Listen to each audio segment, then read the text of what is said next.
And you mentioned something a few minutes ago, which is saving relationships, working on relationships, smoothing out a relationship. That's a huge topic in men's group. A lot of the guys that come in are either, want to improve the relationship or more so save a relationship that might be on the rocks, avoid a divorce, that kind of thing. So what do you typically advise guys around? How do you get things to be smooth with your wife? How do you get things to work? How do you make the relationship enjoyable through all the peaks and valleys of, a busy life? Yeah, well, I can tell you from personal experience, one of the things that's worked for me is being very comfortable with communication with that significant other in your life. And understanding that the communication may be difficult, but it's a matter of taking the emotion out of it, like communicating when the emotion's not there, because typically when things are heated and you're emotional, you say things that you later regret. And usually when you're in an emotional state, like if you say something that makes you feel good, you probably shouldn't say it. Like it's one of those things. It's like you really need to be able to communicate with that other person in your life and be transparent. Like, hey, listen, I know this is something that you may not want to hear, but I want to be honest and I want to be forward with you of how I'm feeling and understand this is coming from a place where I want to make this work.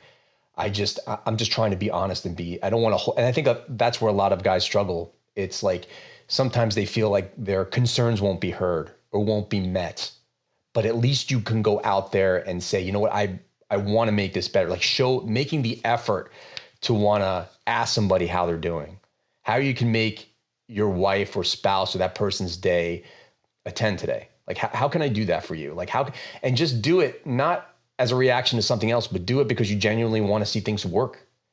And that'll go a long way. I think being proactive in your relationship as opposed to reactive.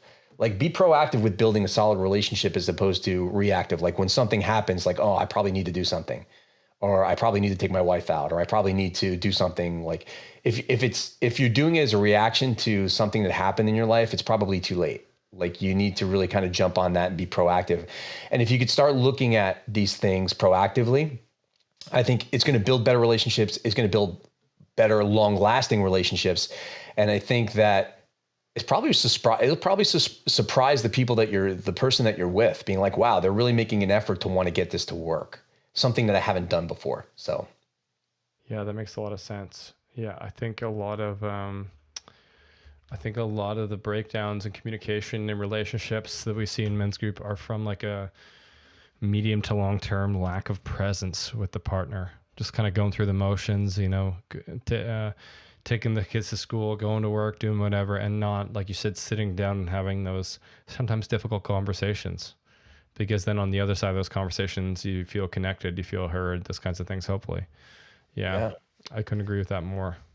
Sean, it's like one thing I've talked about before with some other men is that they have these kind of sessions that's called either fix it or feel it, right? So they have a session with their spouse. Like, listen, the spouse is stressed about something. And it's like, okay, is this a fix it moment or is it a feel it moment? If it's a feel it moment, this is your opportunity to vent. Like, I'm just going to be here to listen. And you just sit there and you just listen. And you just listen to what they say. And you just let them get it out. And you let them express how they're feeling. And they feel like they're being heard. And then there's the fix it aspect of it. Like, honey, is this a fix it thing? Do you want me to help you fix this? You listen to what they have to say, and then you offer your experience, you offer your input, you offer your advice. There's going to be those times where your spouse is just going to it's a feel it moment. They just need someone to talk to. And they need someone to just experience what's been going on personally, professionally. And there's going to be a fix it where they need your advice on something. And I think offering that is a massive tool to help in a relationship. Yeah, I couldn't agree more. Is that something that you had to deal with? It sounds like leaving the forest and starting a new life. Like obviously those are big changes and there's a lot within that. I imagine that's something that you had to navigate yourself, eh? Yeah. I mean, use it all the time. I use it every day. Like, is it like because we all gonna deal with things that stress us out and we're not immune to that. And that's normal and that's okay. It's just like I just need to know, like, what do I need to be for you right now? Like, how can I best support you right now? And that's really important to say. Like, how can I best support you? Like, do you want me to just listen to what you have to say, or do you want me to kind of give my input? Because as guys too, especially when things are emotional, it's easy to want to just tell people what to do. It's either want to tell your spouse what to do. Like, you need to do this. You got to stop doing this. You can't be there anymore. You got to do that. And I think it's easier for us to want to do it. And not coming from a bad place per se, but thinking of like, hey, we're in a position as a men to fix problems. Like, so that's kind of what I need to do here. And that's not always the case. And I think that by offering that option, I think it goes a long way in your relationships, especially with that person that's significant other in your life. Yeah, and the same goes for friendships and coworker relationships, and acquaintances or coworker. I find that making time and space to make each other feel heard is probably the most important thing in any relationship, isn't it? Oh yeah, 100%. I think that's what people want. I think nowadays too, you're always being told what to do. Everyone's always being said, you have to do this, you need to do this. I think I think things would be so much better in relationships and probably just in society in general if we just listened more. And I think because people would get a chance to decompress and actually express themselves, and they would just feel better. Like, when you get something off your chest, it just feels better. It just feels good. And that's like the essence of a men's group. Like, you could talk about things that are bothering you that you can't talk with other people, and you feel like you're heard. And it feels like, wow, that's why I walked away from this call feeling so much better, because I feel like there's guys out there or people out there that heard what I had to say and understood what I had to say. Totally. Yeah. One of the guys in our men's group said it well. He said the most powerful two words in the English language are "me too." Yeah.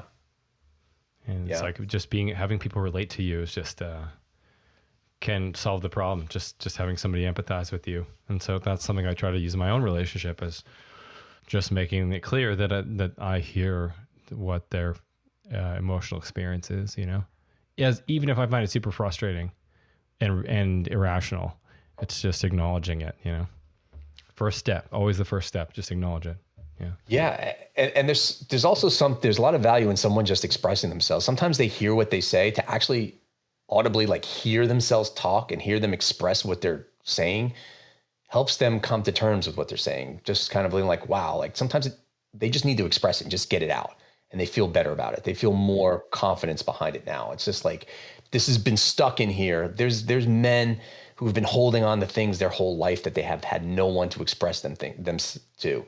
They've been holding on. These cords are like really strong and they've been holding on to them for a long time. They just got to find the right place to cut them. And once they cut them by expressing them, that's when they really start to make, wow, like that feels so much better. I feel so much more at ease and so much more now empowered. Yeah, often in my own experiences, and also seeing guys experience this in men's group, it's those really scary, I hate to use this word, but vulnerable things that when we actually express them to our partner or somebody important to us, they're actually well received, because it's our truth, Mm-hmm. Like it actually leads to beautiful conversations, and often actually fixing getting more to the root of the problem. Yeah, that's a fear thing too, Sean, because I think a lot of guys are like, if I say this, my wife or spouse or whatever is going to blow up. Like, I can't say this. I can't do this. Like, they're already there's this narrative going on in their head that they can't before they even do it, thinking that an assumption is that it's going to make things worse than it already is. When in reality, it actually make things better. Yeah. Yeah, totally. That's what I found. So we have a tremendous amount of guys coming to men's group every day, every week, every month. And a big part of the reason why they're joining a men's group is because they feel like they don't have anybody to talk to. They have acquaintances, but they don't have real friends, and it's a big blind spot for a lot of people, but especially for men. They don't even realize it's a problem until adversity strikes, and then they look around and realize there's nobody to seek guidance from, or even just like use as a sounding board to get stuff off their chest. Why do you think that is? After working with men, after working with, frontline, first responders, like police, especially very masculine alpha men, why do you think it is that guys don't have anybody to talk to? I believe that they've been told a story that's not true, is that they have to figure these things out themselves. It's that they have, hey, you don't want to tell any, because I think expression historically for men has been a sign of weakness. I think it's been a negative stereotype for men to want to express themselves and have emotion and cry, or to just tell people that they're struggling. Because if I tell you that I'm struggling, especially I notice this law enforcement, like you can't A lot of reason why it's a lot of addiction and a lot of divorce and a lot of things in law enforcement is because guys like they can't find someone else that relates to what they're dealing with. And two, they're conditioned not to express any of these things that they've been holding on to for such a long time because it would be seen as a weakness, and they feel like they're going to be looked at differently. They're never going to get an opportunity to advance, or they're going to be thought of differently, or not being a man. They're going to feel like people are going to lose confidence in them, and so many other things. And to be honest, that may have been true a long time ago, but I think nowadays, I don't believe that. I don't believe that. And if you're hanging around with people that believe that, then you need to maybe take an audit of who you're hanging out with and think about finding some people who are going to be there and help you in a positive way. Yeah, I couldn't agree more. Actually, it's interesting. So when you look back at history, men were really affectionate with each other until about 1950, when this whole concept of gay and the negative association with gay became a popular thing. And I'm not saying there weren't gay people before that, but I just mean like it was viewed as being a negative thing. And then in that society, before then, there's a great article on the Art of Masculinity blog, which is a great blog for men, and talks about the history of male affection. And up until the 50s, like you see pictures of guys in the 20s, 30s, 40s, even way back, hugging, holding hands, even going farther than hugging, like kind of cuddling a little bit, but in like not a sexual way, you know? And we're building pyramids on the beach where they're all on top of each other and they all fall into each other.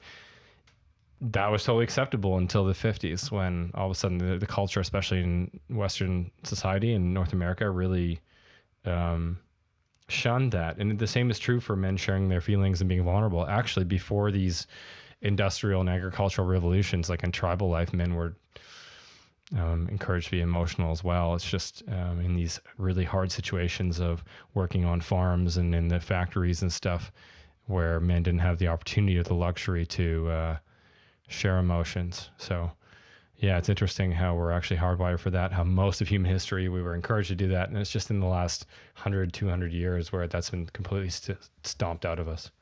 Yeah. I think one thing we need to do as men towards other men is be able to say the words, I love you.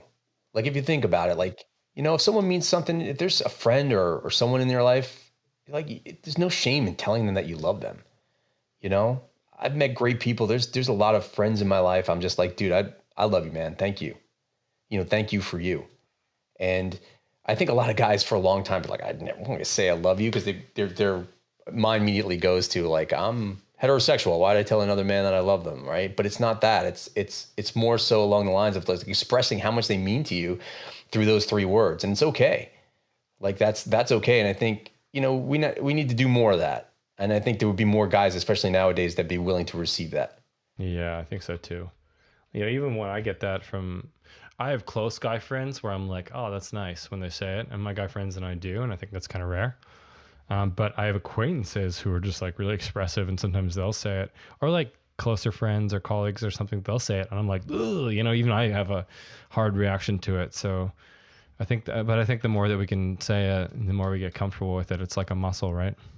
Yeah, true. And there's a lot of, you know, the meaning behind it, right? It's like someone that you have that connection with, that you've known for a long time, you know, and you feel comfortable with telling that person. It's not like you're, you know, I don't know if I would go up to a random person and say that, but I would go to a close friend, someone that I've actually had experiences with, somewhere we bonded, like, and say, you know what, it's a short way of me saying, I really appreciate you. I appreciate everything you've done for me. I appreciate you being there for me. I appreciate your insight. I appreciate sometimes you just listening. And it's just a really, just a cool connecting form of appreciation.